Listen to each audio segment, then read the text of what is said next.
اتنی چلچلاتی ہوئی دھوپ اور اتنی شدید گرمی کے اندر بھی تم روزے سے ہو, وہ بھی نفلی روزہ.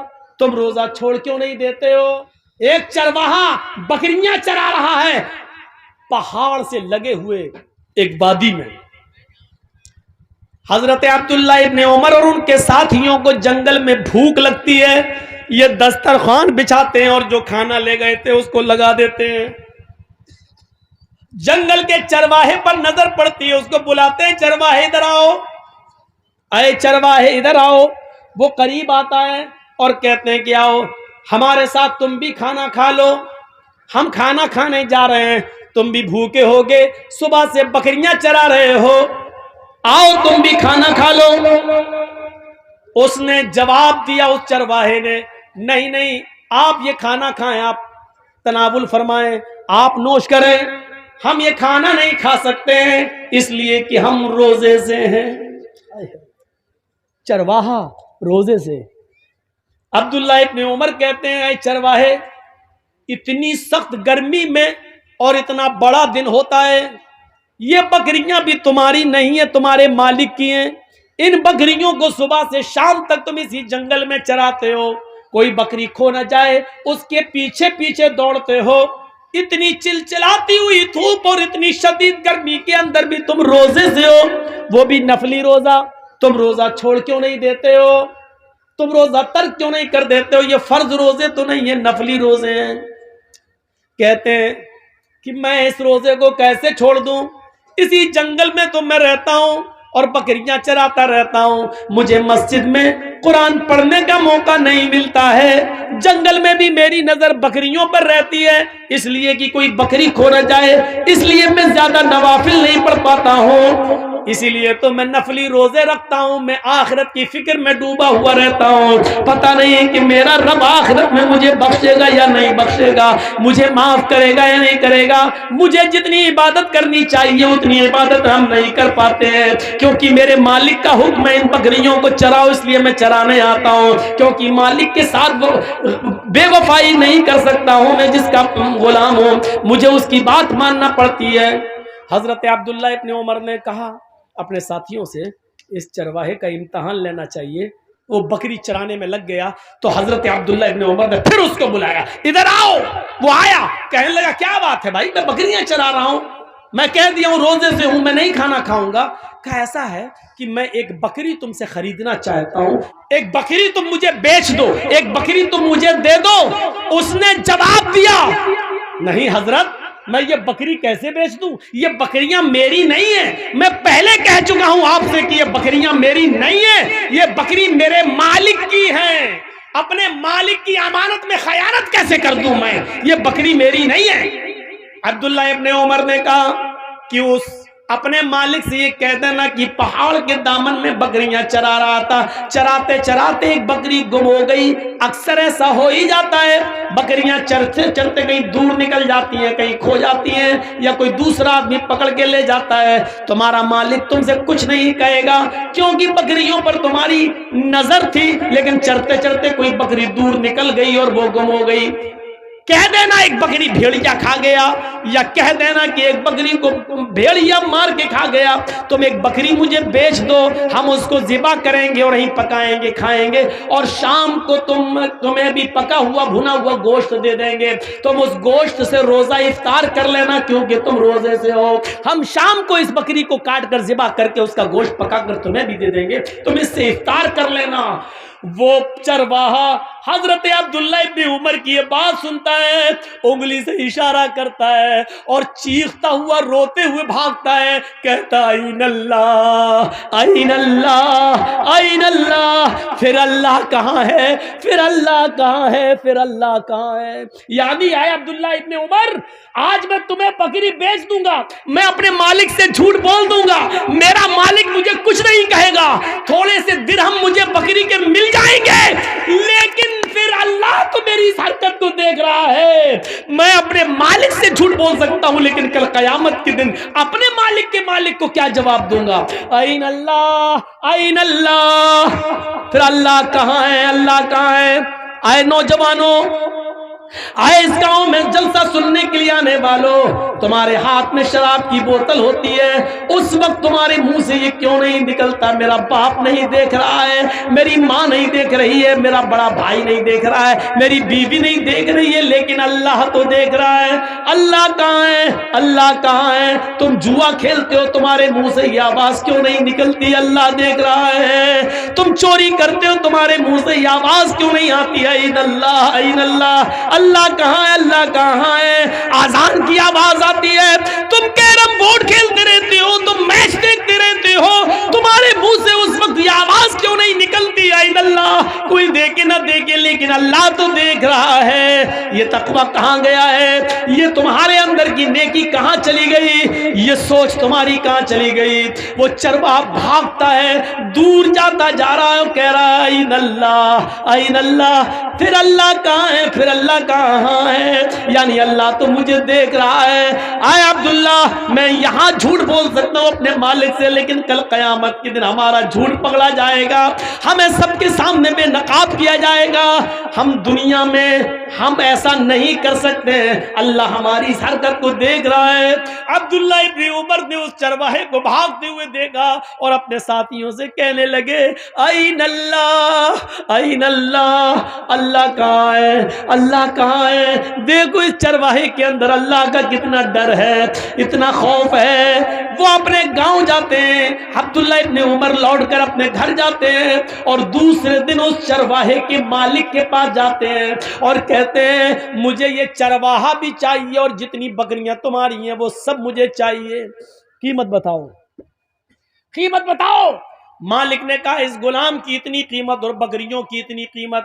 عبداللہ ابن عمر نے غلام کی قیمت بھی ادا کر دی اور بکریوں کی قیمت بھی دے دی، غلام کو خرید لیا اور غلام کے ساتھ ساتھ بکریاں بھی خرید لی، اور پھر اس غلام کو آزاد کر دیا۔ اے غلام، اے فلاں کے غلام، میں نے تمہیں خرید لیا اپنا غلام بنانے کے لیے نہیں، آج تمہیں میں آزاد کر رہا ہوں اور یہ بکریاں تمہیں تحفے میں دے رہا ہوں، اب تم ان بکریوں کے مالک ہو اور کسی کے غلام نہیں ہو۔ این اللہ، یہ کلمہ، اس جملے نے تمہیں آج غلامی سے نجات دلا دی ہے۔ اسی طرح اللہ سے ڈرتے رہنا، انشاءاللہ اللہ سے اسی طریقے سے ڈرتے رہو گے تو یہی ڈر قیامت کے دن جہنم سے بھی تمہیں آزاد کر دے گا، جہنم سے بھی تمہیں نجات دلا دے گا۔ میرے بھائیوں، کل تک یہ سوچ تھی، کل تک یہ فکر تھی، یہ کہاں چلی گئی؟ آج ہمارے اندر سے کہاں چلی گئی؟ سارے واقعات میں آپ کو قرآن سے سنا رہا ہوں یا حدیث سے سنا رہا ہوں۔ میرے بھائیوں، قرآن و حدیث کو سننے کی عادت ڈالیے اور اس کے مطابق اپنی زندگی کو ڈھالیے، اس کے مطابق اپنی زندگی کو ڈھالیے اور عادت ڈالیے اپنی سوچ کو بدلنے کی۔ کبھی آپ نے سوچا ہے آج بھی پیسہ لے کر اپنا جسم بیچنے والی بہت عورتیں تمہیں مل جائیں گی، ہر شہر میں مل جائیں گی، کشن گنج سے لے کے سلیگوڑی تک آپ چلے جاؤ، نیٹ پہ تلاش کرو، سرچ کرو، گوگل پہ آپ سرچ کرو تو ہر جگہ ان کے اڈے بھی تمہیں مل جائیں گے۔ میرے بھائیوں، ذرا تصور کرو، وہ لڑکیاں، وہ عورتیں پیسہ لیتی ہیں اور جسم بیچتی ہیں۔ سوچی تو ہے؟ ان سے پوچھو ایسا کیوں کرتی ہو، وہ کیا کہیں گی؟ بزنس ہے میرا، دھندا ہے میرا۔ ان کی سوچ کیا ہے طوائفوں کی؟ یہ بزنس ہے، یہ دھندا ہے، میں اپنا جسم بیچ رہی ہوں، پیسہ کما رہی ہوں، یہ میرا جسم ہے، یہ میرا جسم ہے، یہ میرا بزنس ہے، یہ میرا دھندا ہے۔ یہ ان کی سوچ ہے۔ لیکن ہم اور آپ اپنی بہنوں بیٹیوں سے یہ کام کیوں نہیں کراتے؟ کیونکہ ہم جانتے ہیں کہ یہ غلط کام ہے، یہ گندا کام ہے، یہ حرام کام ہے اور یہ بدنامی والا کام ہے، یہ انسان کو ذلیل کرتا ہے۔ یہ ہماری سوچ ہے۔ انسان دو ہیں، وہ بھی انسان، ہم بھی انسان۔ اس کی سوچ کیا ہے؟ وہ کہتی ہے یہ دھندا ہے، اور ہماری سوچ کیا ہے؟ ہم کہتے ہیں یہ غلط اور ناجائز اور حرام کام ہے جو ہم اپنی ماں بہن بیٹی سے نہیں کرا سکتے ہیں۔ غور کیجئے، دنیا میں انسان وہ بھی ہے، ہم بھی ہیں، اس کی سوچ وہ ہے، ہماری سوچ یہ ہے۔ جب اس دنیا میں ایک انسان کی دو سوچیں ہو سکتی ہیں تو اسی کو اللہ کہہ رہا اپنی سوچ کو قرآن و حدیث کے مطابق ڈھالو، اپنی سوچ کو اپنے حساب سے مت چلاؤ بلکہ قرآن و حدیث کے مطابق اپنی سوچ کو ڈھالو۔ اللہ کے رسول نے جن عورتوں کو ننگا کہا ہے وہ تمہارے فیشن کہہ دینے سے فیشن نہیں مانا جائے گا، وہ ننگی ہی رہیں گی۔ اللہ کے رسول نے جس شراب کو شراب اور حرام قرار دیا ہے اس شراب کو ہم دوا کا نام دے کر جائز نہیں کر سکتے ہیں۔ وہ شراب شراب رہے گی، وہ حرام حرام رہے گی، اس کو کوئی زبان میں اس کا نام دوا رکھ دو تو دوا رکھ دینے سے اس کی حیثیت نہیں بدل جائے گی۔ تو میرے پیارے ساتھیوں، اپنی سوچ کو بدلنے کی کوشش کرو، اپنی سوچ کو بدلو، اپنی زندگی کے اندر تقوی لاؤ، پرہیزگاری لاؤ۔ ذرا تصور کرو، ایک واقعہ سناتا ہوں حدیث کا۔ اللہ کے نبی فرماتے ہیں، چلیے آدھے لوگ تو جا چکے ہیں، آدھے رہ گئے ہیں، تھوڑا سا سنیے سنیے، ایک اور چیز ہم آپ کو سنانے جا رہے ہیں، بہت زبردست چیز ہے۔ اللہ کے نبی فرماتے ہیں کہ ایک ایسا زمانہ بھی تم اپنی آنکھوں سے دیکھو گے۔ اب سوچ دیکھیے، ایک ایسا زمانہ آئے گا کہ تم اپنی آنکھوں سے دیکھو گے، یصبح الرجل مومنا ویمسی کافرا وَيُمْسِي مُؤْمِنًا يُصْبِحُ كَافِرًا يَبِيعُ دِينَهُ بِعِرَضٍ مِّنَ الدُّنْيَا۔ بہت زبردست حدیث ہے۔ اس حدیث کو جس نے بھی سن لیا اپنی سوچ کو بدل لو، انشاءاللہ کامیاب۔ سنیے کیا ہے، تم دیکھو گے لوگوں کو قیامت سے پہلے ایک ایسا زمانہ آئے گا کہ تم دیکھو گے کہ ایک مسلمان یصبح الرجل مومنا، صبح جب وہ اٹھے گا تو مومن ہوگا، یمسی کافرن، شام ہوتے ہوتے کافر ہو جائے گا۔ لیجئے، کون آدمی؟ صبح اٹھو گے مومن پاؤ گے اس کو، اور شام ہونے سے پہلے پہلے وہ کافر ہو جائے گا۔ شام کو اس کو دیکھو گے وہ مومن ہوگا، لیکن صبح اٹھتے اٹھتے دیکھو گے کہ وہ کافر ہو جائے گا۔ دونوں باتیں کہہ دی۔ صبح تم دیکھو گے ایک انسان کو کہ وہ مومن ہوگا، لیکن شام ہوتے ہوتے وہ کافر ہو جائے گا۔ شام کو دیکھو گے کسی کو کہ وہ مومن ہوگا، صبح اٹھتے اٹھتے وہ کافر ہو جائے گا۔ یبیع دینہ بعرض من الدنیا، وہ دنیا کے چند سکوں میں اپنا ایمان بیچ دے گا، دنیا کے چند سکوں میں اپنا ایمان بیچ دے گا۔ آؤ آج ہم تمہیں ایک سیر کراتے ہیں، آؤ ایک تفریح کراتے ہیں تمہیں، اور تمہیں تمہارا سماج کا ایک نقشہ دکھاتے ہیں۔ ایسے لوگ ہمارے سماج میں موجود ہیں۔ کون ہیں؟ صبح اٹھتے ہیں مومن ہوں گے، آپ دیکھو گے چناؤ کا دور ہے، الیکشن کا دور ہے، ایک آدمی کو تم دیکھو گے کہ صبح اٹھے گا، فجر کی نماز بھی پڑھے گا۔ اب مثال سنو، حدیث تو پڑھ دی، اب اس کو کی تشریح دیکھیے۔ صبح وہ فجر کی نماز بھی پڑھے گا، فجر کی نماز کے بعد وہ قرآن کی تلاوت بھی کرے گا، قرآن کی تلاوت کرنے کے بعد وہ لوگوں کی خدمت بھی کرے گا، فجر کے بعد محنت و مزدوری بھی کرے گا، لیکن الیکشن میں کھڑا ہے، وہ جانتا ہے کہ میری بستی میں کچھ ہندو لوگ یا سکھ لوگ یا عیسائی لوگ بھی رہتے ہیں، مجھے ان کا ووٹ بھی چاہیے، مجھے ان کا ووٹ بھی حاصل کرنا ہے۔ اب وہ ان کا ووٹ لینے کے لیے صبح اٹھے گا، مسجد میں گیا ہوگا، ظہر میں وہ مسجد میں گیا ہوگا، اس نے نماز پڑھی ہوگی، قرآن پڑھا ہوگا، سب کچھ پڑھا ہوگا، غریبوں کی مدد بھی کی ہوگی، لیکن شام ہونے سے پہلے پہلے ہندوؤں کا ووٹ پانے کے لیے وہ کسی مندر میں چلا جائے گا۔ وہاں جانے کے بعد وہ کسی پنڈت کے ہاتھ سے اپنے سر پر، اپنے ماتھے پر ٹیکا بھی لگوا لے گا، اور مورتی کے اوپر ہار اور مالا بھی چڑھا دے گا۔ صرف غیر مسلموں کا ووٹ پانے کے لیے وہ ماتھے پہ ٹیکا بھی لگوا لے گا اور مورتی پر ہار اور پھول بھی چڑھا دے گا۔ اسی کو اللہ کے نبی کہہ رہے ہیں شام ہونے سے پہلے پہلے وہ کافر ہو جائے گا۔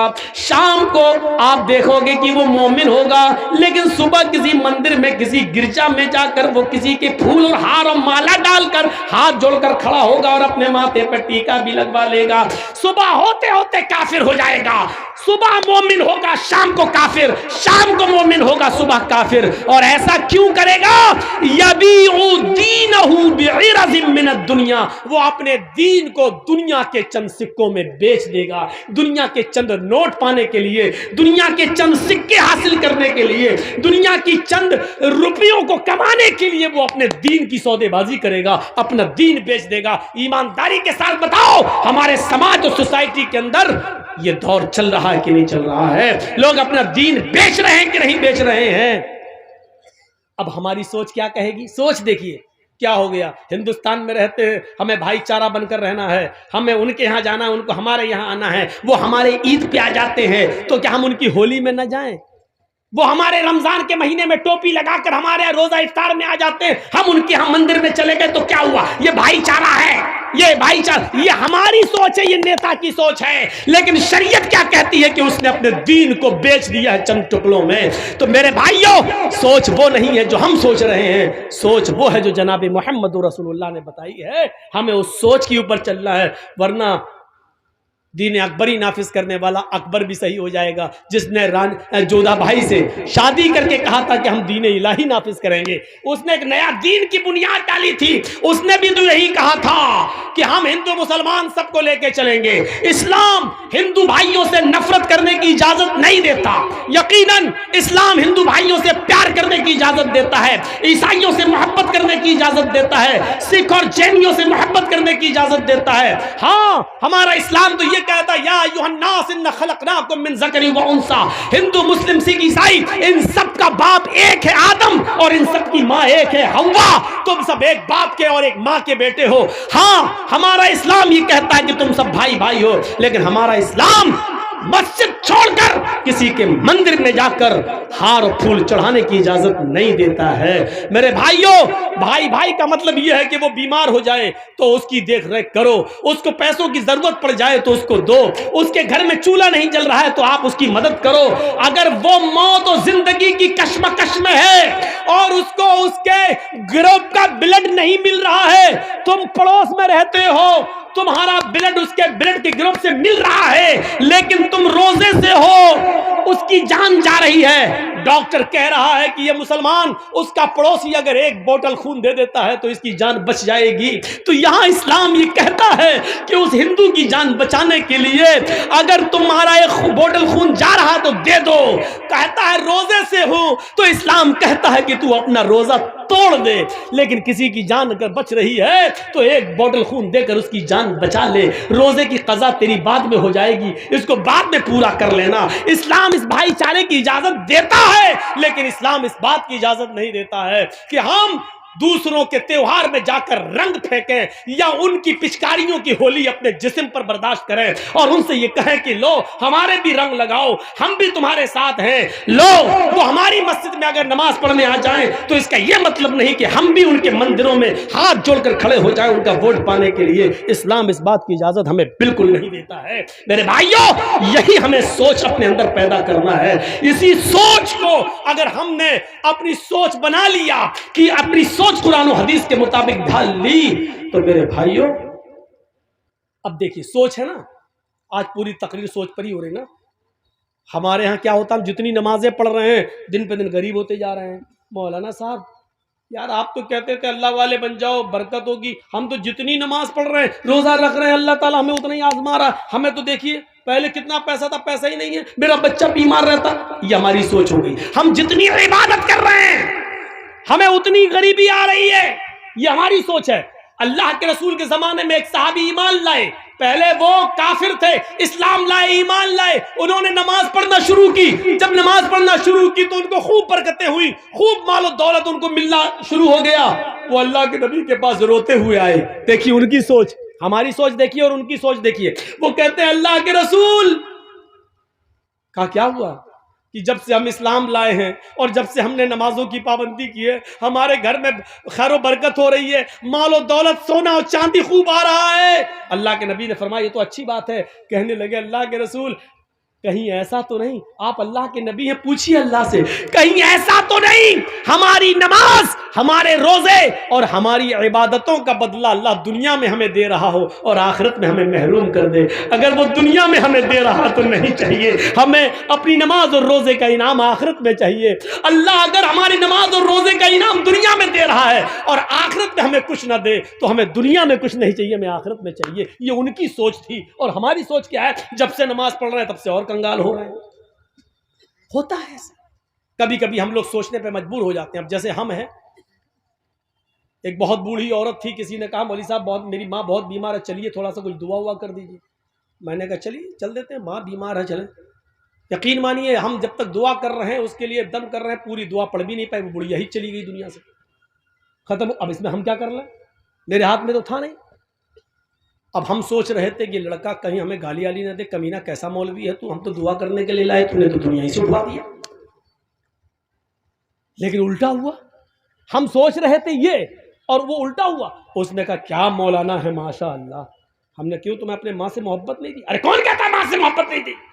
ارے میری ماں بہت تڑپ رہی تھی، بہت تڑپ رہی تھی، ہم نے کئی بکرے صدقہ کر دیے، کھلا دیے، لیکن میری ماں کی تکلیف نہیں جا رہی تھی۔ آپ نے تو اتنی ایسی دعا پڑھی کہ بڑی آسانی سے روح نکل گئی میری ماں کی۔ ہم نے کہا اللہ تیرا خیر ہے، کم سے کم برا نہیں مانا۔ میں اپنا واقعہ بتا رہا ہوں، میں نے اب تک 4 نکاح پڑھائے ہیں، چاروں کو طلاق ہو گئی۔ میرا پڑھایا ہوا ایک بھی نکاح نہیں ٹکا، اب میں پڑھاتا بھی نہیں ہوں۔ حالانکہ یہ مطلب نہیں کہ اب پڑھاؤں گا تو ٹکے گا نہیں، لیکن میں پڑھاتا نہیں ہوں۔ کیوں؟ جس کو کہتا ہوں کہ میں نے 4 پڑھائے ہیں، چاروں کو طلاق ہو گئی، وہ کہتا مولانا صاحب کھانا کھا لیجئے لیکن نکاح مت پڑھائیے، نکاح نہیں پڑھائیے۔ اب میں سوچ رہا ہوں کہ وہ چاروں لوگ ناراض نہ ہو کہ دیکھو مولوی جرجیس نے میرا نکاح پڑھایا اور ہمارے نکاح ٹوٹ گئے، اور چاروں خوش ہیں۔ یہ الٹا ہو رہا ہے، یہ چاروں خوش ہیں۔ جو لڑکیاں اپنے شوہروں کے ساتھ پریشان تھی وہ بڑی خوش ہے کہ میرا نکاح، میرے دولہا کا نکاح مولانا جرجیس نے پڑھایا، ہمیں چھٹکارا مل گیا۔ وہ اپنی سہیلیاں، جن کی سہیلیاں پریشان ہیں، وہ کہتی کاش تیرے دولہا کا نکاح مولانا جرجیس نے پڑھایا ہوتا تو تو بھی چھٹکارا پا گئی ہوتی۔ تو الٹا ہو رہا ہے، ہم سوچ رہے ہیں کہ کبھی غلط نہ کہیں، لیکن وہ لڑکے بھی خوش، لڑکیاں بھی خوش، بہت اچھا چھٹکارا مل گیا۔ تو کبھی کبھی ایسا ہوتا ہے، ضروری نہیں کہ ہم جو سوچیں وہی صحیح ہو۔